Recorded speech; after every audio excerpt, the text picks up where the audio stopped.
Oke, Assalamualaikum warahmatullahi wabarakatuh. Selamat malam. Pada kesempatan kali ini, kami dari kelompok 3 akan mempresentasikan tentang pengantar akuntansi 2, khususnya di chapter 14 tentang Statement of Cash Flow. Sebelumnya, perkenalkan dengan saya Farhan Alamsyah dengan NIM 2019 11310006. Selanjutnya ada teman saya. Perkenalkan, nama saya Adalia Putri Cahyadi dengan NIM 2019 11310018. Perkenalkan dengan saya Dela Mila Pramesti dengan NIM 2019 11311012. Perkenalkan dengan saya Nelsia Melta dengan NIM 2019 11311003. Nama saya Wijerina Anggriani dengan NIM 2019 11311002. Oke, baik, kita langsung masuk saja ke materinya tentang Statement of Cash Flow. Chapter outline dari materi ini adalah Learning Objective. The first one, discuss the usefulness and format of the statement of cash flow. The second one, prepare a statement of cash flow using the indirect method. And the third, analyze the statement of cash flow. We're going to the first objective, which is discuss the usefulness and format of the statement of cash flow. Usefulness and format. Statement of cash flow provide information to help access, number one, entity ability to generate future cash flow. Number two, entity ability to pay dividends and meet obligations. Number three, reason for difference between net income and net cash provided or used by operating activity. And the last one, cash investing and financing transaction during the period. This is the classification of cash flow. The first one is operating activities, which is income statement activities. The second one is investing activities, which is change in investment and non-current assets. And the third one, financing activities, change in non-current liabilities and equity. Classification of cash flow. The first one is operating activity. In the income statement item, cash inflow are get by from sale of goods or service, from interest received and dividends received. And the cash outflow get by to supplier for inventory, to employee for wage, to government for tax, to lender for interest, and the last one to other for expense. The next one is investing activity, which means change in investment and non-current assets. The cash inflow get by from sale of property, plant, and equipment. The second one, from sale of investment in debt or equity securities of other entities. And the third one, from collection of principal on loans to other entities. And the cash outflow, which is the first one, to purchase property, plant, and equipment. The second one, to purchase investment in debt or equity securities of other entities. And the third one, to make loans to other entities. And the last one, this is the financing activity, which is change in non-current liabilities and equity. The first one is cash inflow, get by from sale of ordinary shares. And the second one, from issuance of long debt or bond and notes. And the cash outflow get by to shareholders as dividend. The second one, to redeem long-term debt or reacquire. The third one, ordinary share or treasury share. Okay, next, significant non-cash activity. Number one, direct issuance of ordinary share to purchase assets. Number two, conversion of bonds into ordinary shares. And number three, direct issuance of debt to purchase assets. And number four, exchange of planned assets. Company report significant financing and investing activity that do not affect cash in either a, the first one, supplementary schedule, or bottom in the statement, or separate note to the financial statement. Okay, the next one is format of the statement of cash flow. This is the order of presentation. The first one, operating activity, which is the direct method and indirect method. The second one is investing activity, and the third one is financing activity. This is an example of format of the statement of cash flow. We can see this example of format of the statement of cash flow. Learning objective number 2. Prepare a statement of cash flow using the indirect method. So, preparing the statement of cash flow, there are three sources of information. The first one, comparative statement of financial position. The second one, current income statement. And the third one is additional information. This is the three major steps. Step one is Determine net cash provided or used by operating activity by converting net income from an accrual basis to a cash basis. This step involves analyzing not only the current year's income statement, but also comparative statement of financial position and select additional data. Step 2, analyze change in non-current asset and liability accounts and record as investing and financing activity, or disclose as non-cash transaction. This step involves analyzing comparative statement of financial position data and select additional information for their effect on cash. Step 3, compare the net change in cash on the statement of cash flow with the change in the cash account report on the statement of financial position to make sure the amounts agree. The difference between the beginning and ending cash balance can be easily computed from the comparative statement of financial position. Okay, the next one is indirect and direct methods. Company must convert net income from an accrual basis to a cash basis using either of two methods. The first one is indirect method, which adjusts net income for items that do not affect cash, or direct method, shows operating cash receipt and payment. Company favor the indirect method for two reasons. The first one, easier and less costly to prepare, and the second one, focus on difference between net income and net cash flow from operating activity. This is an example from indirect method. We can see this is the example. Oke, sekian dari saya. Pembahasan selanjutnya akan dibahas oleh rekan saya dengan Adelia Putri Cahyadi. Terima kasih. Oke, saya akan melanjutkan penjelasan dari Farhan Alamsyah. Ini merupakan indirect method illustration yang merupakan Computer Service International Comparative Statement of Financial Position Desember 31. Di sini ada equity dan liabilities. Equity ini terdiri dari share capital ordinary sebesar 70.000 euro pada tahun 2020, 2019 50.000 euro, dan change in account balance-nya ini termasuk increase.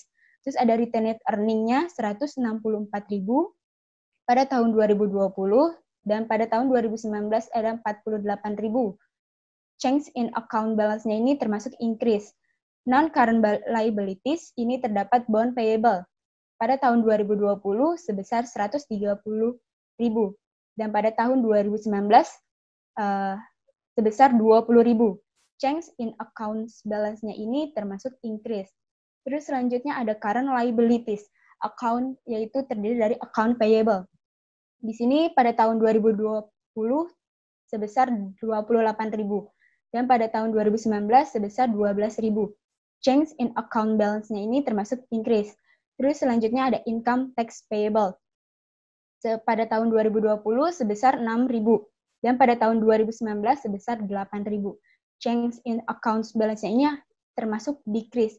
Jadi total equity and liabilities-nya ini sebesar pada tahun 2020 398.000 euro dan pada tahun 2019 138.000 euro.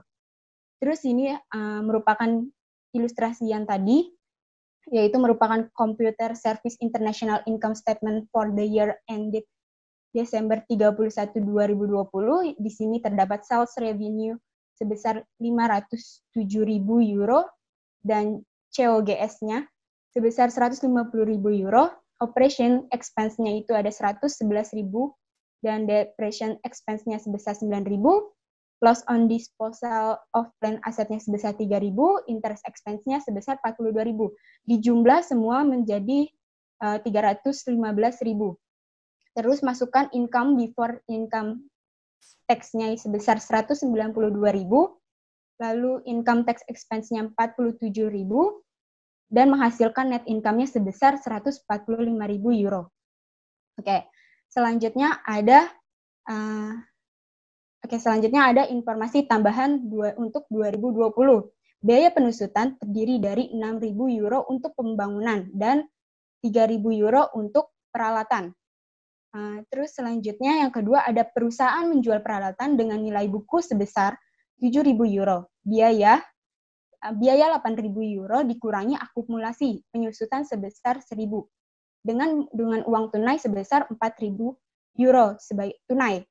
Terus selanjutnya nomor 3 yaitu menerbitkan 110.000 euro obligasi jangka panjang dalam pertukaran langsung dengan tanah.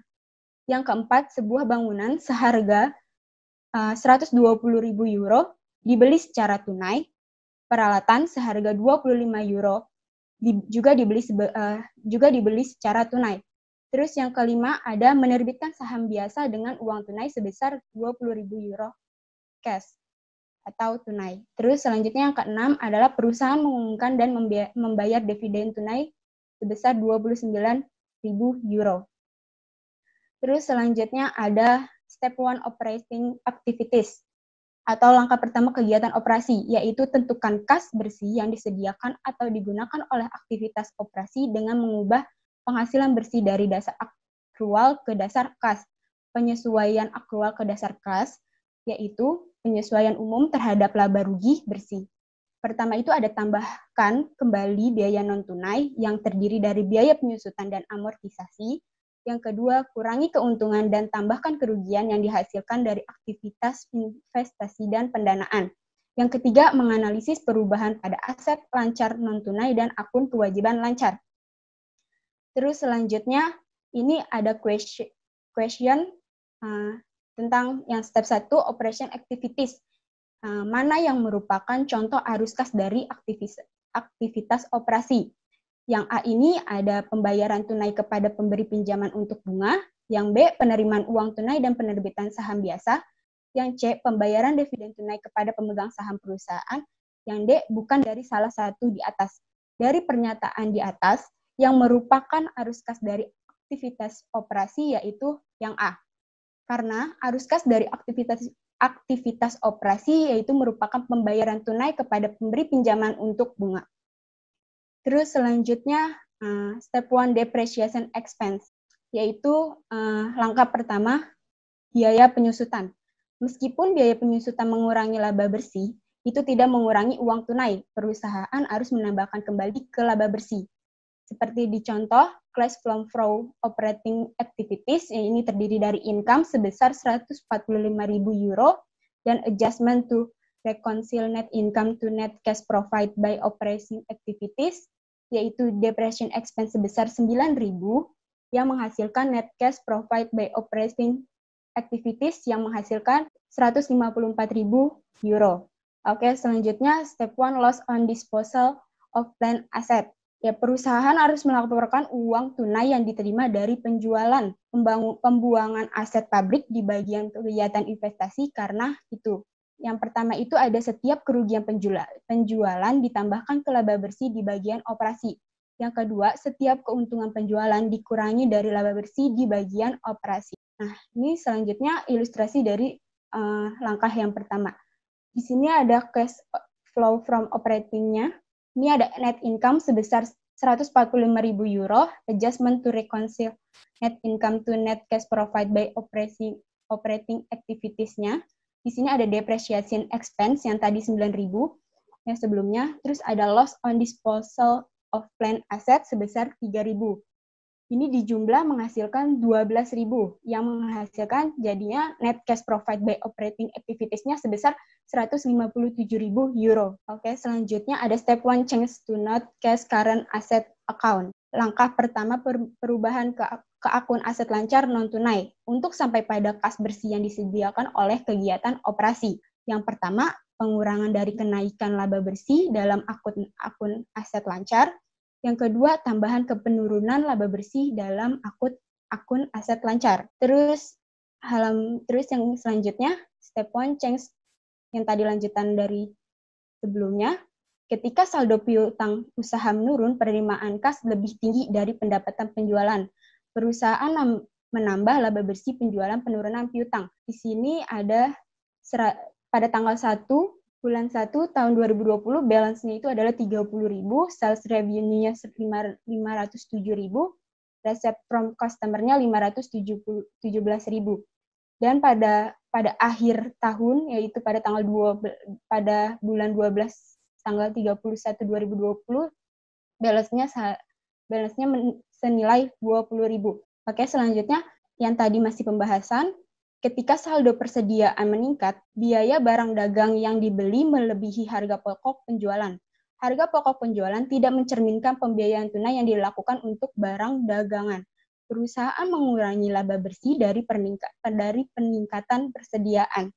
Ketika saldo biaya dibayar di muka meningkat, uang tunai yang dibayarkan untuk pengeluaran lebih tinggi daripada biaya yang dilaporkan berdasarkan basis akrual. Perusahaan mengurangi pendapatan bersih dari kenaikan biaya dibayar di muka. Oke, selanjutnya ini ada contoh ilustrasinya, yang dimana terdapat cash flow from operating activities-nya, terdapat net income sebesar 145.000 euro, dan adjustment to reconcile net income to net cash provided by operating activities-nya. Di sini ada depreciation expense sebesar 9.000 yang sebelumnya, loss on disposal of plants asset-nya 3.000, decrease in account receivable-nya sebesar 10.000, increase in inventory-nya sebesar 5.000, yaitu dikurang, increase in prepared expense-nya dikurang 4.000, sehingga menghasilkan 13.000, yang pada hasil akhirnya net cash provided by operating activities-nya menghasilkan 158.000 euro. Oke, selanjutnya ada step 1 change to not cash current liability account, yaitu merupakan langkah pertama perubahan ke akun kewajiban lancar non-tunai.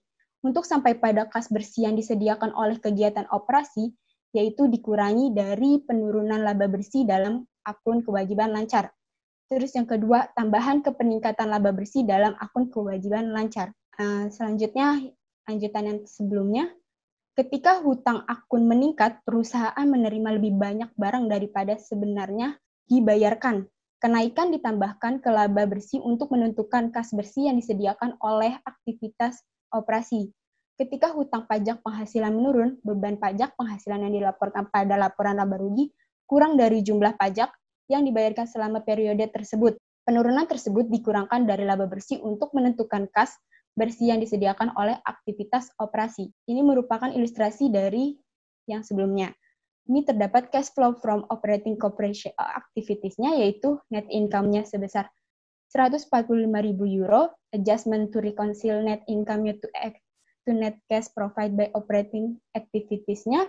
Di sini ada depreciation expense sebelumnya itu ada 9.000, loss on disposal of plant asset-nya 3.000, decrease in account receivable-nya sebesar 10.000, increase inventory-nya ada 5.000 dikurang 5.000, increase in prepared expense-nya dikurang 4.000, dan increase in account payable-nya 16.000. Terus selanjutnya yang terakhir ada decrease in income tax payable-nya dikurang 2.000, yang menghasilkan 27.000, sehingga nilai akhirnya itu adalah net cash provided by operating activities-nya sebesar 172.000 euro. Oke, ini merupakan summary of conversions to net cash provided by operating activities indirect method.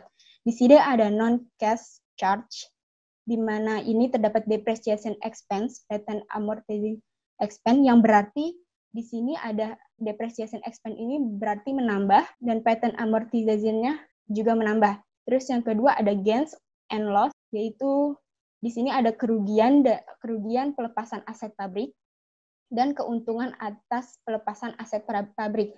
Di sini ada kerugian pelepasan aset pabrik ini yaitu menambah, dan keuntungan atas pelepasan aset pabrik ini yaitu mengurang. Terus selanjutnya ada perubahan aktiva lancar dan kewajiban lancar. Di sini yang pertama ada peningkatan akun aset lancar yang berarti itu mengurangi adjustment required to convert net income to net cash provided by operating activities. Terus penurunan akun aset saat ini itu menambah. Terus yang ketiga ini ada peningkatan akun kewajiban lancar itu menambah. Dan yang terakhir ada decrease in current liability account atau penurunan akun kewajiban lancar yaitu mengurang. Oke, cukup dari saya, yang akan dilanjutkan oleh Rina Anggraini. Terima kasih Adelia Putri Cahyadi atas penjelasannya. Selanjutnya saya akan melanjutkan penjelasan dari Adelia. Ini masih terkait dengan net cash provided by operating activity. Di sini ada sebuah contoh perusahaan, yaitu sebuah perusahaan John Photopus. Dia melaporkan laba bersihnya sebesar 73.000 pound sterling untuk tahun 2020. Di mana di dalamnya terdapat income statement, yaitu laba rugi dengan biaya penyusutan sebesar 7.000 pound sterling, dan keuntungan atas pelepasan aset pabrik sebesar 2.500 pound sterling.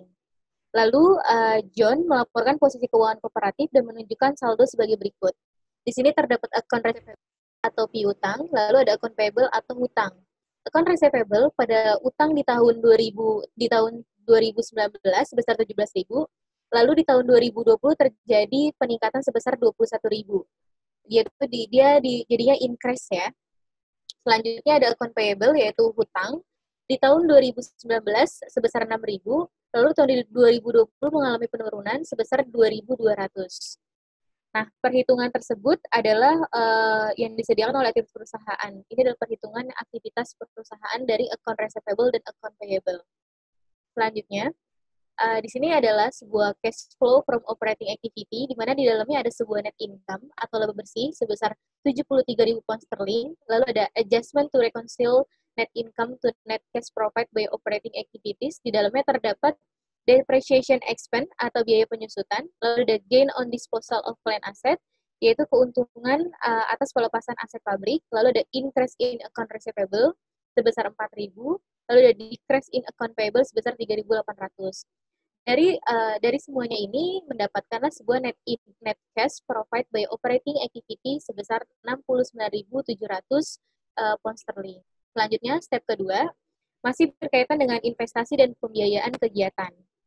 Menganalisa perubahan dalam aset tidak lancar dan akun kewajiban dicatat sebagai aktivitas investasi dan pembiayaan dan diungkapkan sebagai transaksi non-tunai, di mana sebuah perusahaan membeli tanah sebesar 110.000 pound sterling dengan menerbitkan jangka panjang obligasi. Ini adalah investasi dan pembiayaan non-tunai yang signifikan aktivitasnya yang pantas diungkapkan dalam jadwal terpisah.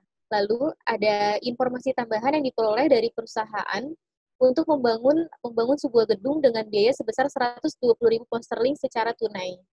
Ini adalah arus kas keluar yang dilaporkan pada bagian investasi. Selanjutnya di step kedua, di sini ada informasi tambahan. Informasi tambahan menjelaskan bahwa kenaikan 17.000 pound sterling dalam peralatan menghasilkan dua transaksi. Yang pertama, pembelian peralatan sebesar 25.000 pound sterling dan penjualan sebesar 40.000 pound sterling dari equipment dengan cost 80.000 pound sterling. Di sini penjualannya ada equipment, peralatan, balance-nya 10.000, purchase of equipment-nya 25.000, dan di sini juga ada cost equipment-nya sebesar 8.000, sehingga menghasilkan balance-nya sebesar 27.000. Selanjutnya, yaitu the following journal entry show detail of the sale of equipment transaction, atau entry jurnal berikut menunjukkan perincian penjualan transaksi peralatan. Di sini terdapat sebuah case sebesar 4.000, lalu ada akumulasi depreciation equipment sebesar 1.000, lalu ada loss on disposal of plant asset sebesar 3.000, dan ada equipment sebesar 8.000. Selanjutnya, di langkah kedua, investasi dan pembiayaan kegiatan, yaitu perusahaan meningkatkan modal saham biasa dengan menerbitkan saham sebesar 20.000 pound sterling. Ini adalah arus kas masuk yang dilaporkan dalam bagian kegiatan pembiayaan dalam pernyataan arus kas. Informasi tambahan mencerminkan bahwa laba bersih sebesar 145.000 peningkatan laba ditahan, ini menunjukkan dalam bagian kegiatan operasi. Lalu, perusahaan membayarkan dividen sebesar 29.000 pound sterling, dengan penurunan laba ditahan adalah arus kas keluar yang dilaporkan pada bagian kegiatan pembiayaan. Dan ini adalah contohnya. Contoh dari statement of cash flow-nya, di sini ada cash flow from investing activity-nya, ada purchase of building, yaitu pembelian gedung, ada purchase of equipment, pembelian peralatan, lalu ada disposal of plant asset, dan sehingga menghasilkan sebuah net cash used by investing activity. Lalu di sini ada cash flow from financing activity, di mana di dalamnya terdapat sebuah issuance of ordinary share, lalu ada payment of cash dividend, dan menghasilkan sebuah net cash used by financing activity. Dan di dalamnya juga terdapat net increase in cash, lalu ada cash at beginning of period, lalu ada cash at end of period. Dan catatan tambahan di sini ada sebuah non-cash investing and financing activity, di mana terdapat sebuah issue of bonds payable to purchase land. Selanjutnya, net charge in cash, yaitu membandingkan saldo awal dan akhir kas pada laporan posisi keuangan dengan yang ada pada laporan arus kas dan memastikan bahwa mereka menyetujuinya. Partial comparative statement of financial position. Di sini ada prepared expense, yaitu pada tahun 2020 ada 5.000, tahun 2019 ada 1.000, Lalu ada inventory pada tahun 2020 sebesar 15.000, pada tahun 2019 sebesar 10.000. Ada account receivable di tahun 2020 sebesar 20.000, tahun 2019 sebesar 30.000. Lalu ada cash di tahun 2020 sebesar 55.000, lalu tahun 2019 sebesar 33.000. Sehingga menghasilkan sebuah total aset pada tahun 2020 sebesar 398.000 dan tahun 2019 sebesar 398.000. Nah, di sini ada partial statement of cash flow. Di dalamnya terdapat net increase in cash, lalu ada net cash at beginning of period, lalu ada cash at end of period.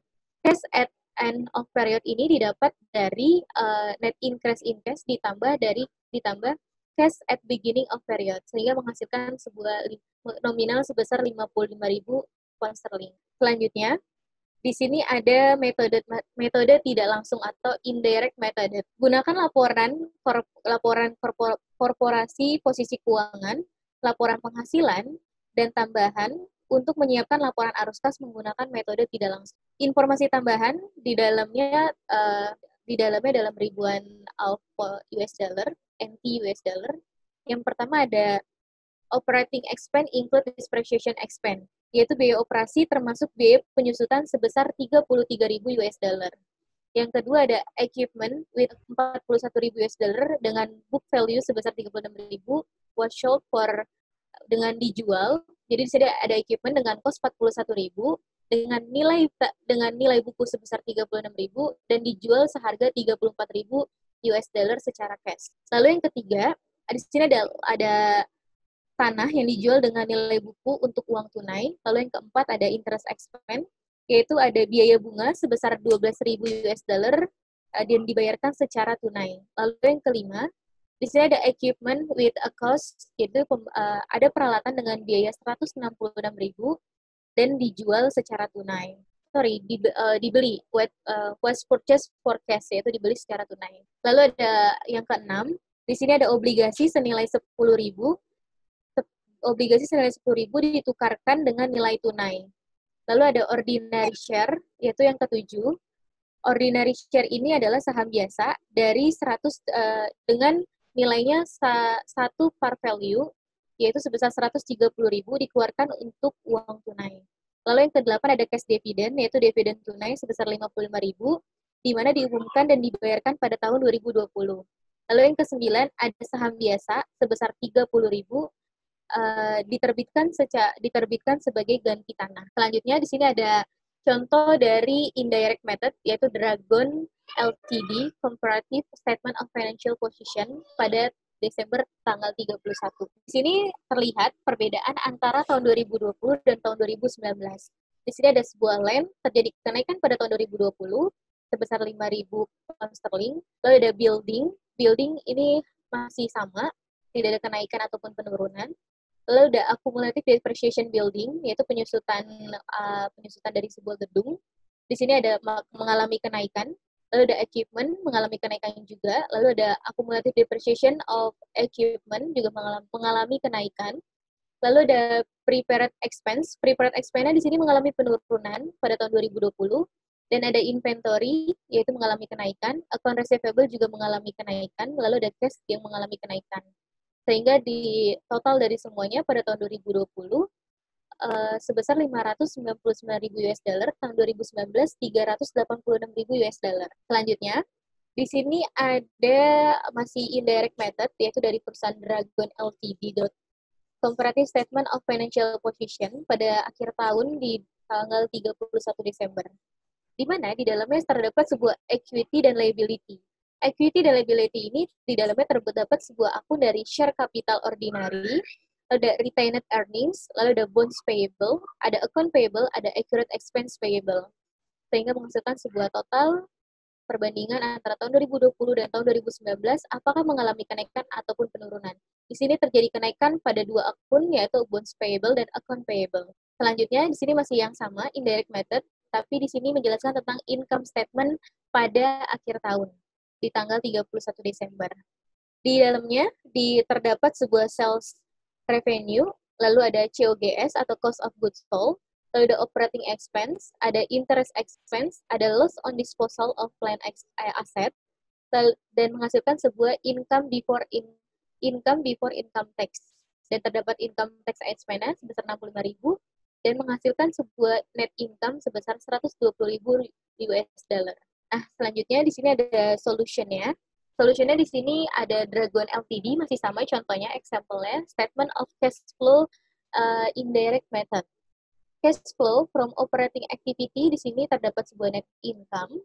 Lalu ada adjustment to reconcile net income to net cash profit by operating activity, di mana di dalamnya terdapat sebuah depreciation expense, lalu ada loss on disposal of plant asset, lalu ada increase in account receivable, ada increase in inventory, lalu ada decrease in prepared expense, lalu ada decrease in account payable, lalu ada increase in accurate expense payable. Nah, di sini yang tertera yang di dalamnya sebuah solutionnya ini adalah kenaikan dan penurunannya di sini ya. Di sini terlihat untuk nama-nama akunnya, sehingga menghasilkan sebuah net cash profit by operating activity. Nah, selanjutnya ini masih sama contoh yang tadinya, contoh dari penyelesaian dari si perusahaan Dragon Ltd tadi. Nah, selanjutnya kita masuk ke learning objective 3, yaitu menganalisis laporan keuangan. Nah, di sini ada menggunakan arus kas untuk mengevaluasi perusahaan. Arus kas bebas menggambarkan kas bersih yang disediakan oleh operasi kegiatan setelah penyesuaian untuk belanja modal dan dividen. Ini adalah rumusnya. Jadi free cash flow itu sama dengan kas bersih diperoleh dari kegiatan operasi dikurang dengan modal pengeluaran dan dikurang dengan dividen tunai atau cash dividend. Nah, di sini ada contohnya, yaitu statement of cash flow-nya secara parsial, cash profit by operating activity, lalu ada cash flow from investing activity, lalu ada addition to property and equipment and intangibles, lalu ada purchase of non-controlling interest, lalu ada sale of property, plant and equipment, lalu ada acquisition of companies, lalu ada other, lalu ada cash used by investing activity, lalu ada cash paid for dividend. Oke, berikut penjelasan dari saya. Selanjutnya, penjelasan dari saya akan dilanjutkan oleh rekan saya bernama Della Amelia Pramesti. Silakan, Della. Terima kasih kepada Rina Anggraini. Saya akan melanjutkan presentasinya. Yang pertama, menggunakan arus kas untuk mengevaluasi ilustrasi perusahaan. Perusahaan menghasilkan sejumlah besar uang tunai dari operasinya, tetapi menghabiskan sebagian besar uang untuk memberi properti, pabrik, dan peralatan, dan untuk membayar dividen. Yang pertama itu ada uang tunai yang disediakan oleh aktivitas operasi sebesar 17.451, dikurangi pengeluaran untuk aset tetap sebesar 3.869. Lalu dividen dibayarkannya 6.253 dan menghasilkan aliran uang free cash flow-nya sebesar $7.329. Selanjutnya ada free cash flow. Di sini ada Luo Ltd mengeluarkan laporan arus kas berikut untuk tahun 2020. Yang pertama, menghitung arus kas bebas untuk Luo. Lalu yang kedua, jelaskan mengapa arus kas bebas sering memberikan informasi yang lebih baik daripada kas bersih yang disediakan oleh kegiatan operasi Luo Ltd. Di sini ada laporan arus kas, statement of cash flows indirect method pada akhir tahun, yaitu pada tanggal 31 Desember 2020. Yang pertama ada cash flows from operating activities, net income-nya sebesar 19.000 yen, lalu ada adjustments to reconcile net income to net cash provided by operating activities, depreciation expense-nya sebesar 8.100 yen, loss on disposal of plant assets-nya sebesar 1.300, decrease in accounts receivable-nya 6.900, increase in inventory dikurangi 4.000, decrease in account payable-nya dikurangi 2.000, lalu menghasilkan net cash provided by operating activities sebesar 29.300. Lalu ada free cash flow solution-nya. Di sini masih Luo Ltd, statement of cash flows indirect method untuk akhir tahun pada tanggal 31 Desember 2020. Di situ ada cash flow from investing activities. Yang pertama ada sale of investments sebesar 1.100, purchase of equipment dikurangi 19.000, lalu net cash used by investing activities-nya 17.900. Cash flows from financing activities. Yang pertama ada issuance of ordinary shares sebesar 10.000. Payment on long-term not payable-nya dikurangi 5.000. Payment of dividends-nya dikurangi 9.000. Lalu menghasilkan net cash used by financing activities-nya dikurangi 4.000. Net increase in cash-nya sebesar 7.400. Cash at beginning of the year-nya 10.000, lalu cash at end of year-nya 17.400 yen. Lalu ini ada contohnya free cash flow solution-nya. Yang pertama, yang A, aliran uang tunai yang pertama, free cash flow-nya 29.300 yen dikurang 19.000 yen dikurang 9.000 yen menghasilkan 1.300 yen.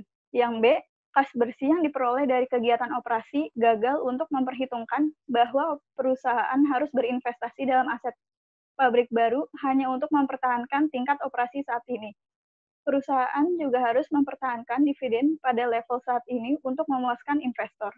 Pengukuran arus kas bebas memberikan wawasan tambahan mengenai kemampuan menghasilkan uang tunai perusahaan. Slide selanjutnya, learning objective 4, itu ada prepare a statement of cash flows using the direct method, mempersiapkan laporan arus kas menggunakan metode langsung. Laporan arus kas, metode langsung itu yang pertama, hitung kas bersih yang disediakan oleh aktivitas operasi dengan menyesuaikan setiap item dalam laporan laba rugi dari basis akrual ke basis kas.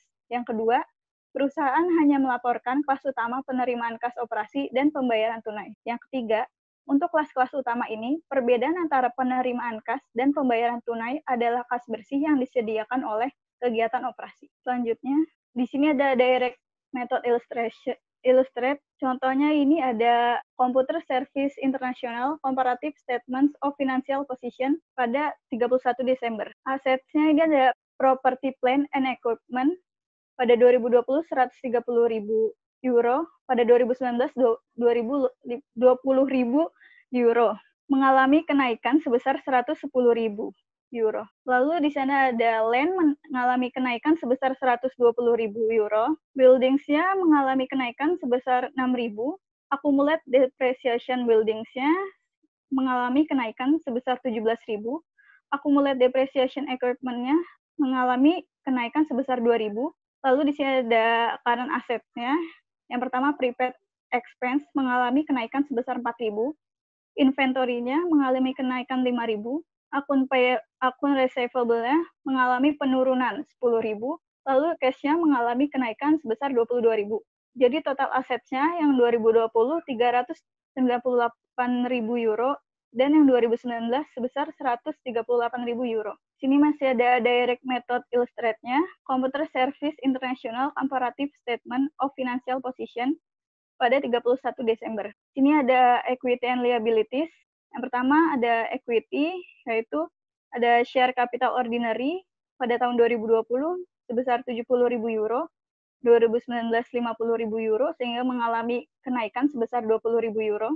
Selanjutnya retained earnings-nya mengalami kenaikan sebesar 116.000 euro. Lalu di sini ada non-current liabilities-nya, ada bonds payable-nya mengalami kenaikan sebesar 110.000 euro, ada current liabilities-nya, account payable-nya mengalami kenaikan 16.000 euro, income tax payable-nya mengalami penurunan sebesar 2.000, lalu total equity and liabilities-nya yang 2020 398.000 euro, dan yang 2019 sebesar 138.000 euro. Selanjutnya, sini masih direct method illustrate, Computer Service International, yang sekarang income statement pada akhir tahun 31 Desember 2020.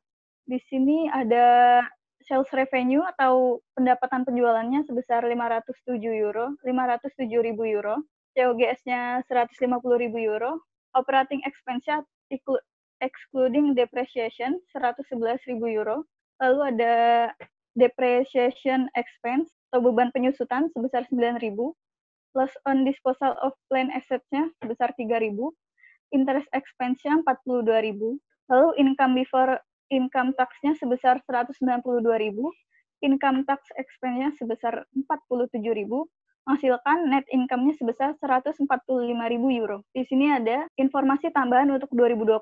Yang pertama, Biaya penyusutan terdiri dari 6.000 euro untuk bangunan dan 3.000 euro untuk peralatan.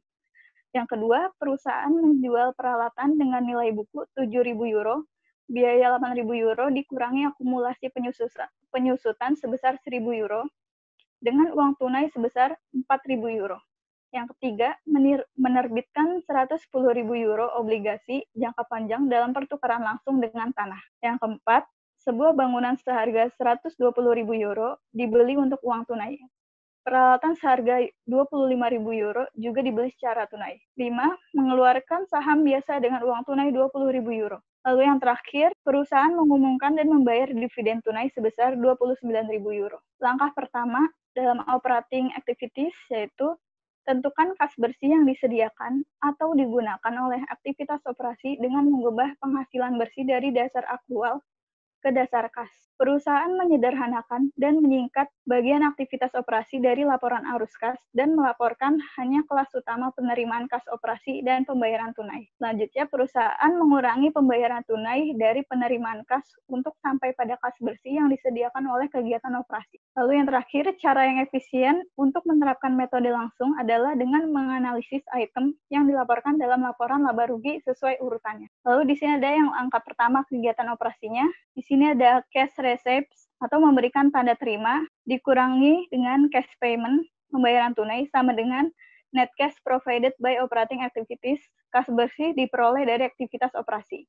Lalu di sini ada from sales of goods and service to customers, dari penjualan barang dan jasa ke pelanggan. Lalu yang bawahnya ada from receipts of interest and dividends on loans and investments, atau dari penerimaan bunga dan dividen atas pinjaman dan investasi. Cash payments-nya yang pertama ada to suppliers atau untuk pemasok, untuk karyawan, lalu yang ketiga ada untuk biaya operasional, yang keempat ada untuk bunga, lalu yang terakhir untuk pajak, dan menghasilkan net cash provided by operating activities atau kas bersih diperoleh dari aktivitas operasi. Selanjutnya, step pertama penerimaan tunai dari pelanggan. Perusahaan harus mempertimbangkan perubahan dalam piutang dagang untuk menentukan berapa banyak pendapatan dari penerimaan kas. Ketika pendapatan atas dasar akrual lebih tinggi dari penerimaan kas, piutang meningkat. Perusahaan mengurangi kenaikan dari pendapatan penjualan. Lalu ketika piutang menurun, perusahaan menambahkan penurunan pada pendapatan penjualan. Selanjutnya, langkah pertama, penerimaan tunai dari pelanggan. Untuk layanan komputer, piutang menurun sebesar 10.000 euro. Lalu di situ ada tanggal 1 Januari tahun 2020, itu ada balance-nya 30.000, sales revenue-nya 507.000, lalu di sebelah kanannya receipt from customers-nya 517.000, dan pada tanggal 31 bulan 12 2020-nya, balance-nya menjadi 20.000. Lalu yang di kotak hijaunya ada cash receipt from customers-nya sama dengan sales revenue atau penerimaan kas dari pelanggan sama dengan pendapatan jualan. Lalu di sebelah kanannya ada plus decrease in accounts receivable or minus increase in accounts receivable, atau plus penurunan piutang usaha atau minus kenaikan piutang usaha. Step 1, cash payments to suppliers atau pembayaran tunai kepada pemasok. Perusahaan harus menghitung pembelian untuk tahun ini. Perusahaan harus menghitung pembelian untuk tahun itu untuk menentukan berapa banyak uang tunai yang dibayarkan kepada pemasok. Ketika inventaris meningkat, pembelian telah melampaui harga pokok penjualan. Di sini ada kolom COGS-nya sebesar 150.000 euro, ditambahkan kenaikan inventarisnya sebesar 5.000, lalu pembeliannya menghasilkan sebesar 155.000 euro. Ini ada step 1, cash payments to supplier. Perusahaan harus menghitung berapa banyak uang tunai yang dibayarkan kepada pemasok dengan menyesuaikan pembelian dengan perubahan utang dagang. Ketika hutang meningkat, perusahaan mengurangi kenaikan dari pembelian. Di kotak itu ada purchase sebesar 155.000 euro pembeliannya. Lalu pengurangannya dari kenaikan hutang dagang sebesar 16.000. Lalu pembayaran tunai untuk pemasoknya menjadi 139.000 euro. Di sini masih sama, step 1, cash payments to supplier. Pada tahun 2020, inventaris perusahaan layanan komputer meningkat sebesar 5.000 euro dan hutang dagang meningkat sebesar 16.000 euro. Pembayaran tunai kepada pemasok adalah 139.000 euro. Di kotak hijaunya itu ada cash payments to supplier sama dengan COGS, yaitu pembayaran tunai kepada pemasok sama dengan harga pokok penjualan. Lalu ada plus increase in inventory or minus decrease in inventory, yaitu ada plus peningkatan persediaan atau minus penurunan persediaan. Lalu yang paling sebelah kanan itu ada plus decrease in account payable or increase in account payable, atau plus penurunan hutang akun atau minus peningkatan hutang akun. Ya, segitu saja presentasi dari saya, lalu selanjutnya akan dilanjutkan oleh teman saya, Nelsia Melta. Baik, terima kasih Dela Cornelia Pranesi. Selanjutnya saya akan melanjutkan. Untuk di sini adalah step 1 atau pembayaran tunai untuk biaya operasi. Perusahaan perlu menyesuaikan biaya operasional dengan mengubah biaya prabayar dan hutang yang masih harus dibayar. Ketika biaya dibayar di muka meningkat, uang tunai yang dibayarkan untuk biaya operasional lebih tinggi daripada biaya operasional yang dilaporkan pada laporan laba rugi. Untuk menentukan pembayaran tunai, untuk biaya operasional, perusahaan mengurangi kenaikan biaya yang masih harus dibayar dari biaya operasional pada laporan laba rugi. Selanjutnya, di sini adalah pembayaran tunai untuk biaya operasi adalah 115.000 euro. Di tabelnya bisa dilihat biaya operasional total 111.000 euro, ditambahkan kenaikan biaya prabayar senilai 4.000, itu yang dapat dinilai adalah pembayaran tunai untuk biaya operasional senilai 115.000. Di situ, pembayaran tunai untuk biaya operasional sama dengan biaya operasional. Di sini ada dua pilihan, bisa ditambahkan dengan peningkatan biaya dibayar di muka atau dikurangi penurunan biaya dibayar di muka. Lalu ada dua pilihan lagi, ditambahkan dengan penurunan hutang di biaya hutang atau dikurang peningkatan hutang biaya yang masih harus dibayar. Di slide selanjutnya, di sini adalah pembayaran tunai untuk pajak penghasilan. Hutang pajak penghasilan berkurang 2.000 euro. Beban pajak penghasilan senilai 47.000 euro, ditambahkan penurunan hutang pajak penghasilan 2.000 euro, lalu pembayaran tunai untuk pajak penghasilan totalnya adalah 49.000 euro. Di bawahnya bisa dilihat pembayaran tunai untuk pajak penghasilan didapatkan dari beban pajak penghasilan, bisa dipilih di antara dua pilihan, itu ditambahkan penurunan hutang pajak penghasilan atau dikurangi kenaikan hutang pajak penghasilan. Lalu di sini adalah kegiatan operasionalnya. Bagian kegiatan operasional dari laporan arus kas dari layanan komputer atau komputer service. Bisa dilihat di tabelnya, cash flow dari aktivitas operasional. Di sini adalah penerimaan uang tunai dari pelanggan itu dikredit senilai 517.000. Lalu dikurangi pembayaran tunai. Pembayaran tunai ini ada berbagai macam.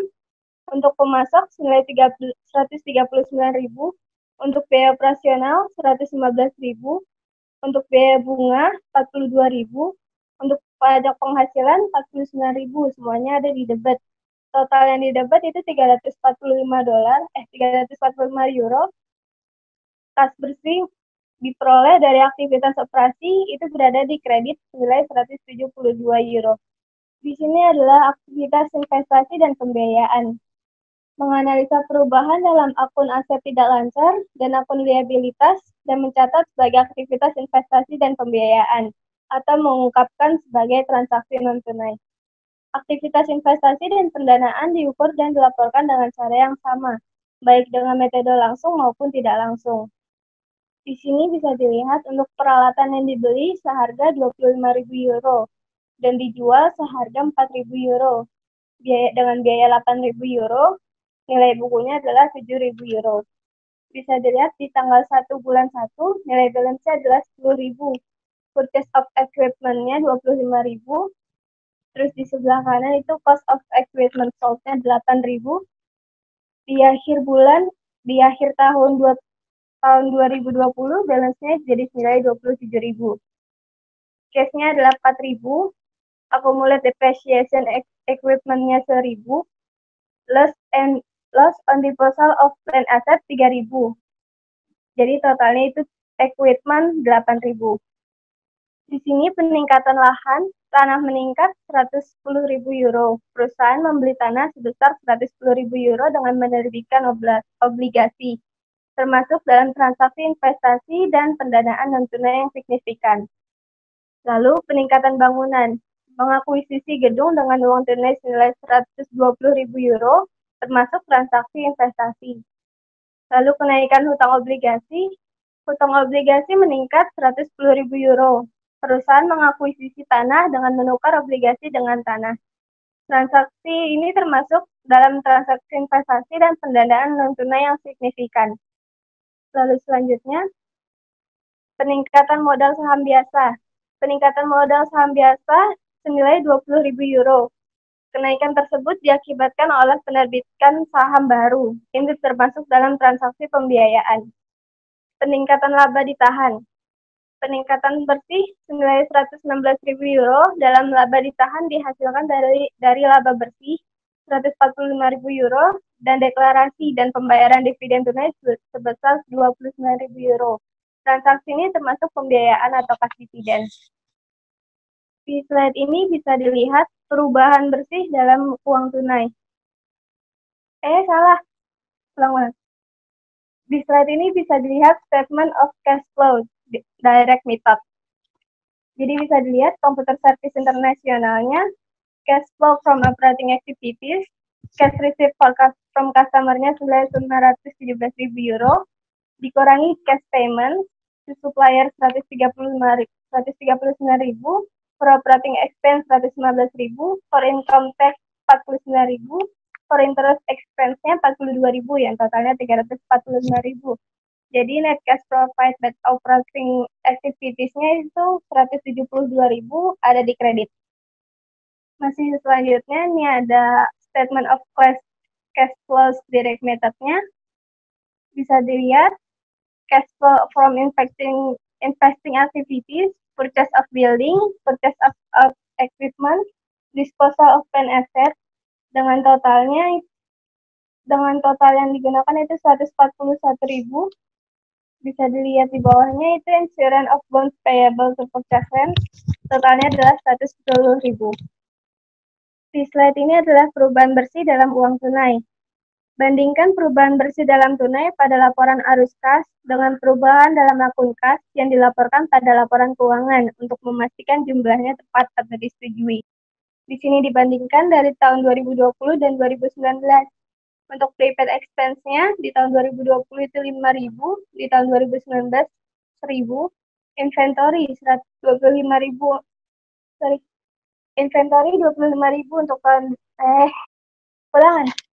Inventory untuk tahun 2020 itu 15.000, untuk tahun 2019-nya 10.000. Account receivable-nya di tahun 2020 20.000, 2019-nya 30.000. Total cash-nya itu di tahun 2020 55.000. 2019 33.000. Jadi total asetnya 398.000 untuk 2020 dan 2019-nya 398.000. Jadi di sini untuk learning yang kelima.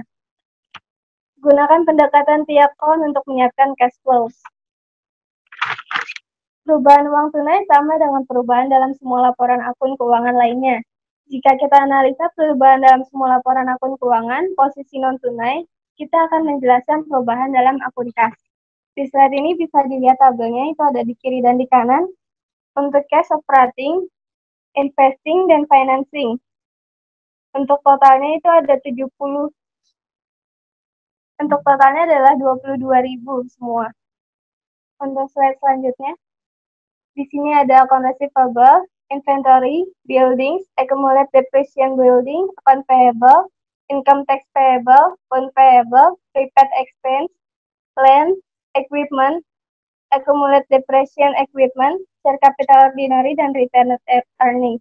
Jadi bisa dilihat untuk posisi debit dan kreditnya. Ya, cukup sekian penjelasan dari kami. Oke, terima kasih atas presentasi teman-teman sekalian. Sekian presentasi dari kami. Saya mewakili kelompok 3. Mohon maaf apabila ada kekurangan dalam presentasi ini. Sekian, terima kasih. Wassalamualaikum warahmatullahi wabarakatuh.